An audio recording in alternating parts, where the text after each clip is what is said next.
Buen día, estamos con el doctor Bruno Seminario, profesor de la Universidad del Pacífico, destacado investigador en economía, tanto nacional como internacional, y queríamos dialogar un poco sobre la actual coyuntura, ¿no? O sea, han señalado los medios que hemos tenido cifras de crecimiento las más bajas de los últimos 10 años, y de alguna manera se lo han querido atribuir un poco a las políticas.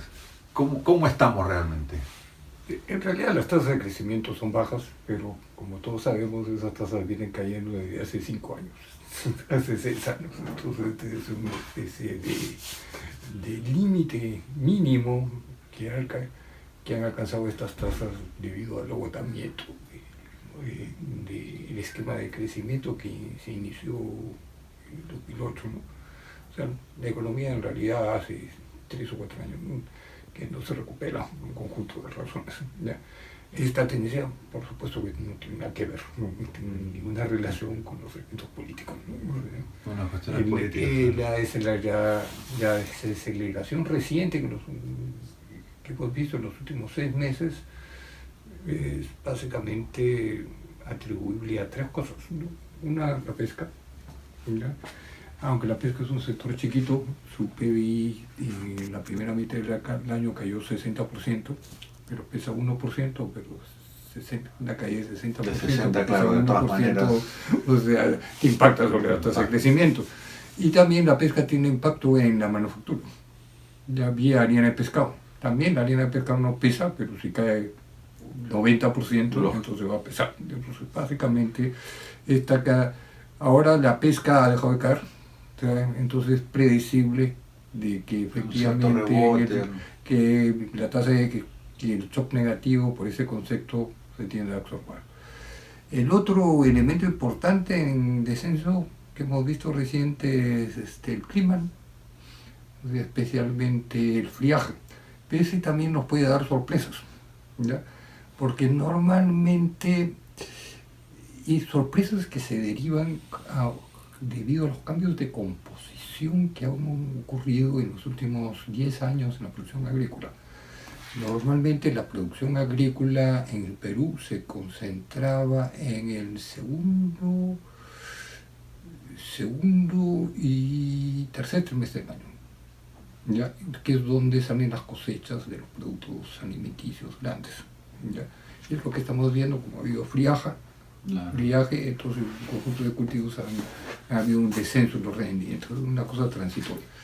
El problema que dificulta el pronóstico es que ahora ya no solamente exportamos esto, sino exportamos estos nuevos productos agroindustriales. Y estos nuevos productos agroindustriales no están afectados por el friaje. Entonces habría que ver, o sea, a lo mejor comienza la agricultura que está cayendo, se recupera de un año en los próximos meses, porque, por ejemplo, las exportaciones de vaca o arándanos, en ese caso, representan cerca del 80-90% del total de producción agrícola, que era muy reducido, cancelan el efecto. Entonces yo no estoy tan seguro de que sí, efectivamente la agricultura caería. Sin la agricultura de exportación antigua, obviamente caería, por el friaje, pero ahora tenemos otros productos de exportación agrícola que es muy difícil pronosticarlo, porque se trata de productos muy chicos, pero valen un montón. ¿Ya? Son un hectareaje muy reducido, pero tranquilamente en un mes pueden representar 50-60% de la producción agrícola. Lo mismo pasó el año pasado. La agricultura cayó y el año del niño. Si revisan las cifras, el año del niño la agricultura no cayó. Entonces, el pronóstico de la agricultura yo me lo guardaría hasta ver qué es lo que le pasa a las cosechas de los productos agroindustriales. Eso, más preocupante resulta la reducción que se observa en la producción minera. Ya hay una caída de cerca de 6 o 7%, pero no es enteramente algo, no la podemos atribuir enteramente a la minería metálica, sino básicamente al descenso que estamos observando en petróleo y gas natural. Y eso Y eso es más permanente. probablemente no se recupera, la minería metálica probablemente se recupere, ¿no? Entonces, la parte de gas natural ya creo que es permanente, porque la posibilidad de que haya inversión petrolera en los próximos años con el descenso en los precios del petróleo es muy reducida. Y eso ya se está notando en la evolución que ha tenido los PBI per cápita de la selva. Por ejemplo, Loreto, ya ahora es uno de los departamentos más pobres del Perú, que lo debería una clara lección de que el extractivismo no produce desarrollo. Pero que vean el PBI de Loreto, donde creció mucho en los años 60 o 70, ahora que terminó el petróleo, el PBI ha caído espectacularmente, ¿no? Pocos hablan de Loreto, pero Loreto es uno de los departamentos que menos ha crecido, incluso su PBI ha descendido. Pero dejamos eso porque no tiene poco que ver con macroeconomía. Eso es la parte interna. En la parte que ya más ligada a la política económica, hubo este descenso en la inversión pública, ¿ya? Que afectó las tasas de inversión al primer trimestre, pero después ha sido contrarrestada por esta inversión de los Juegos Olímpicos, ¿ya? De hecho, la data de construcción reciente insinúa una fuerte recuperación, que hay una recuperación en el sector construcción. La data de junio, especialmente de cemento, está creciendo 7-8%. Entonces, eso insinúa de que la dinámica productiva es muy similar al año pasado. El año pasado la economía estuvo bastante débil en el primer semestre del año, no creció ni 1%, y se recuperó fuertemente en el segundo y tercero. Yo creo que va a pasar lo mismo. Específicamente si es que el MEF sigue gastando y no se le ocurre reducir, cosa que un ministro neoliberal nunca puede descartar, ¿no? Claro. Los ministros neoliberales a lo mejor deciden estimular la economía mediante una retracción fiscal, ¿no? Se me dado cuenta que no haga nada en política fiscal, que es lo que mejor dicho, la inversión pública debería subir, ¿ya? Y desgraciadamente, si la economía mundial estuviera bien, ya la economía podría crecer igual que el año pasado, yo creo, entre 2,5 y 3%. Pero el gran problema es que a este choque hay que aumentar el shock de la economía mundial, ¿ya? Como sabemos, hay el conflicto entre China y Estados Unidos no tiene vías de solucionarse, entonces no se va a solucionar, ¿ya? Y el primer impacto de este conflicto es que ha habido cierto descenso en el precio del cobre, las materias primas, ¿ya? Ese descenso, el precio de las materias primas demora en manifestarse, porque probablemente si persiste, sigue cayendo el precio del cobre, lo que va a ocurrir es que se van a volver a reducir las cifras que se destinan a canon y regalías, y eso va a reproducir un poco la dinámica que se manifestó después de Humana, y entonces eso sí podría ser retractivo. Pero eso es, hay que esperar. Eso no tiene por qué manifestarse inmediatamente, eso podría ser, habría que pensar cómo va a ser el próximo año si es que el precio del cobre persiste. Por otro lado, también parece ser que las exportaciones no tradicionales, ¿ya?, están empezando a tener problemas. Ya hay caídas que se registran, que todavía no tengo muy claro, todo esto estaba viendo los datos de comercio exterior, pero hay caídas fuertes ahí. Y ese sector se había recuperado un poco ya en los últimos meses. Acá, en buena cuenta, esta cosa de la economía mundial no parece tener una solución inmediata.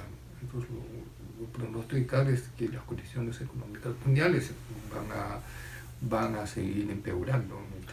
Ahora hay algunas presiones para la devaluación también del tipo de cambio.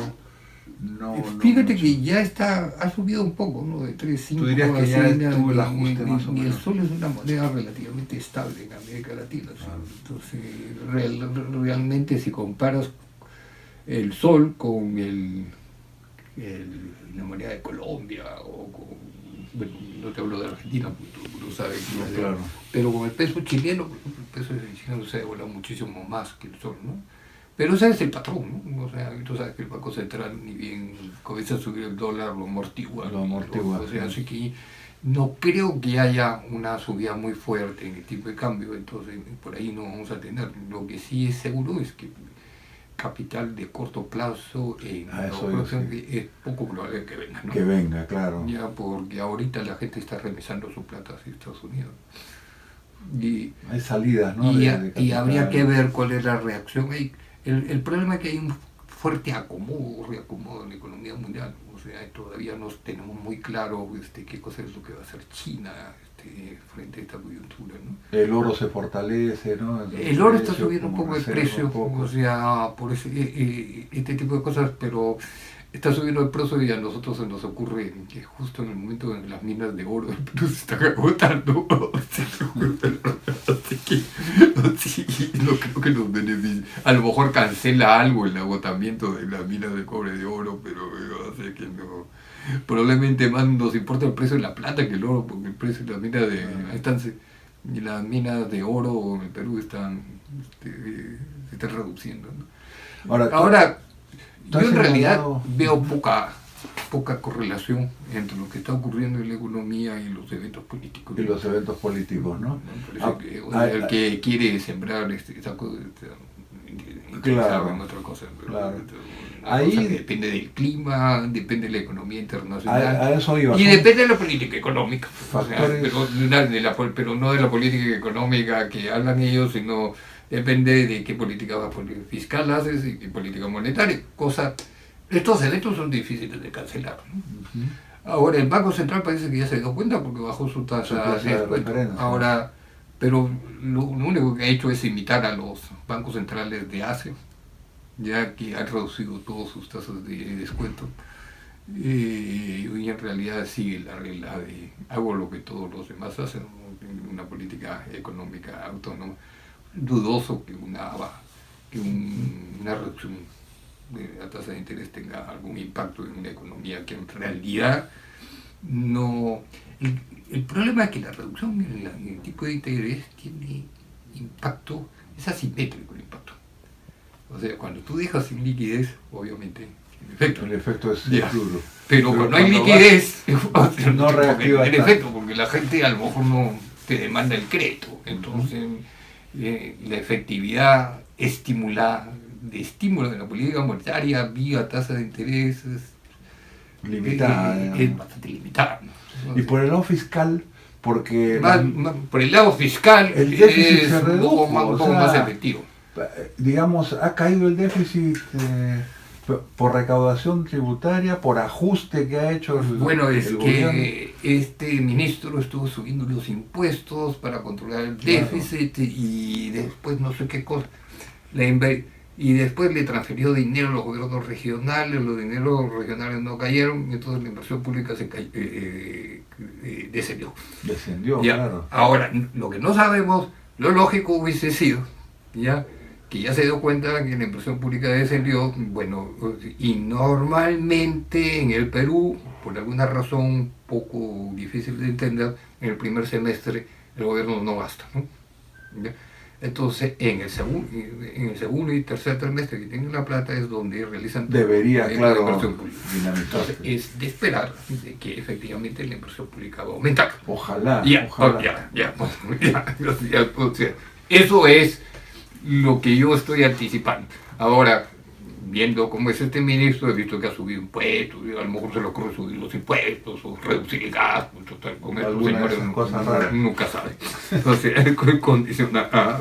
si no hace nada, ya tendría el dinero de la inversión pública. El único efecto negativo que podría haber es la inversión esta de los Juegos Olímpicos, ¿no?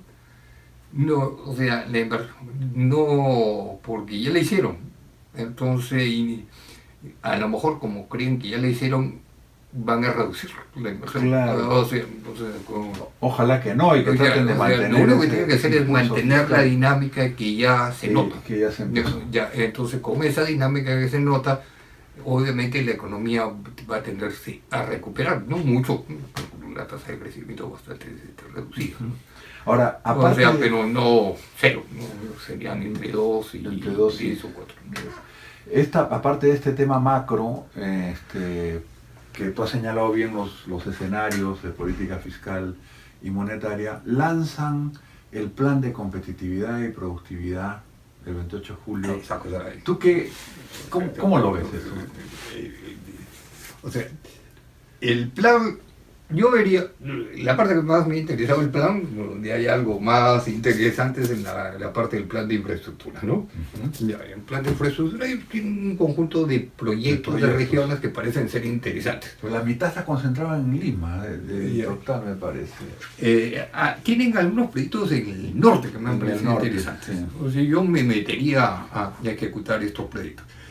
Otro que me parece interesante es la ley de la madera, recuperar los bosques, etcétera, porque ahí hay posibilidades, siempre y cuando no se les ocurra exportar la madera procesada, ¿no? Claro, es forestal, la agricultura, turismo. Y ese es un sector que sí demora 10 o 15 años, pero creo que por ahí estaría bien. Ahora, la otra cosa curiosa que el turismo es difícil entender por qué se va a demorar tanto el aeropuerto, ¿no? Claro. O sea no sé si se puede apurar el aeropuerto. Y tú dices que las otras obras de infraestructura sí no las he visto. El plan de laboral, bueno, ese cuento ya lo hemos escuchado hace 20 años, y hasta ahora nadie ha hecho. Y aparte, no parece ser el problema más relevante, así que prefiero no discutirlo, ¿no? O sea, es una pérdida de tiempo, ¿no? Y el tema ambiental... Fíjate que no lo han tocado, ¿no? Claro. Y especialmente hay un tema ambiental que sí nos concierne, que tiene que ver con... hay fallas en la inversión pública que se han manifestado, ¿no? Este año, por ejemplo, de los puentes esta vez se cayeron en el sur. En el sur. Ya. El año pasado fue en el norte. No han reconstruido, que nadie entiende pues, cómo teniendo la plata no reconstruyen las carreteras del norte, ¿no? Pero eso son una mezcla de política fiscal y temas ambientales. Y el clima o el medio ambiente está dando fluctuaciones extrañas, ¿no? En las horas de calor en el hemisferio norte ahora no sabemos cómo se va a situar en el hemisferio sur. O sea, a lo mejor podemos tener más problemas ambientales porque no hay una política ambiental, ni siquiera una estrategia que te lleve a preguntar ¿por qué todos los puentes más modernos se caen los que hicieron los virreyes, ¿no? Una pregunta más. No se supone que la ingeniería moderna es mejor que la antigua. En el Perú no saca una correlación y obtiene lo contrario. Hacer carreteras mal, ¿no? En Moquegua, o sea, la carretera panamericana tiene un solo puente, ¿no? O sea, eso es fácil, basta con hacer otro puente de acceso porque no se corta la carretera, ¿no? No hay eso serían políticas ambientales prácticas, ¿no? Uh-huh.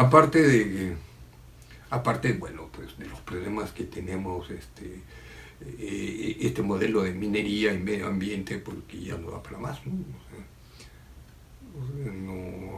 Ahí tendrían que repensar la institucionalidad del medio ambiente. Claro, hay grandes desafíos pues en estos estructurales y parece que estas políticas de competitividad y productividad hay algunas cosas positivas pero insuficientes y habría que pensar mucho más especialmente que la política esa no piensa que uno no considera que el control territorial es el problema.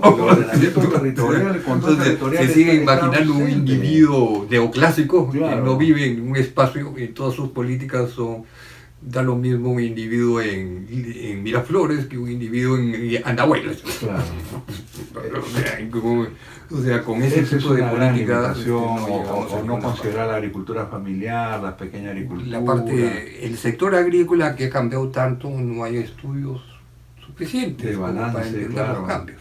Uh-huh. O sea, en realidad hay fuertes cambios en la agricultura. O sea, Hace poco hicimos un estudio acá y ¿sabes cuánto es el coeficiente de apertura de la agricultura peruana? ¿De la nueva? ¿De la nueva? No. No, incluyendo todo. ¿Ya? Exportaciones, comercio exterior sobre Más producción agrícola. exportaciones sobre ¿Qué cifra? PBI. ¿Ah? No te doy ninguna, hermano, no sé cuánto Pero quiero. ¿qué cifra así intuitivamente? ¿30%? No, 60. 60%, o sea, más que el promedio de la apertura. El doble que el promedio de la agricultura. Claro. En realidad estamos exportando e importando alimentos a la vez. Ya, lo que quiere decir que ante shocks internacionales estamos el doble expuestos. A sufrir, claro. Ya. Debe ser por los bienes O sea, capitales, la agricultura hay que intermedios, volverla a estudiar. O sea, los cambios tecnológicos que se han operado ahí, no queda muy claro qué estructura agrícola está emergiendo, pero digo, los coeficientes de apertura son impresionantes. Claro. Bueno, eso habría que pensar, ¿no? Políticas sectoriales, políticas comerciales, en el contexto de una economía abierta. Bueno, Bruno, muchas gracias.